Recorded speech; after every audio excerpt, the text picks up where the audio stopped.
2019 আসন্ন লোকসভার প্রার্থী হিসেবে বিজেপি কলকাতা থেকে মুম্বাইয়ের একঝাঁক তারকাকে বেছে নেওয়ার চেষ্টা শুরু করে দিয়েছে।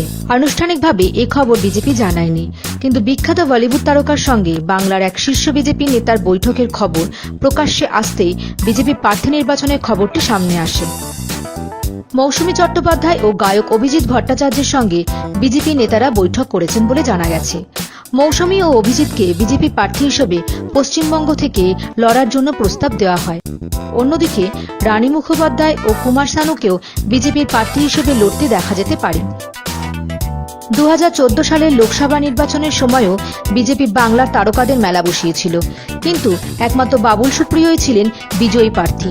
তবে অনুমান করা হচ্ছে যে পূর্বের চেয়ে এবার তারকা প্রার্থীর সংখ্যা বেশি হতে পারে। 2019 লোকসভা ভোটের প্রার্থী হিসেবে বাবুল সুপ্রিয়র সাথে লকেট চট্টোপাধ্যায়, নিমু ভৌমিক, রূপা গঙ্গোপাধ্যায় প্রমুখরা টিকিট পেতে পারেন। মুকুল রায় মুম্বাইয়ের বৈঠকের কথা বিশদে কিছু জানাতে চাননি। বৈঠকের কথা স্বীকার করলেও কিন্তু কার সঙ্গে বৈঠক হয়েছে সে বিষয়ে তিনি কোনো মন্তব্য করেননি। অন্যদিকে বলিউডের একাংশ রানীর ভোটে দাঁড়ানোর বিষয়টি সম্পূর্ণ ভিত্তিহীন বলে দাবি করেছে।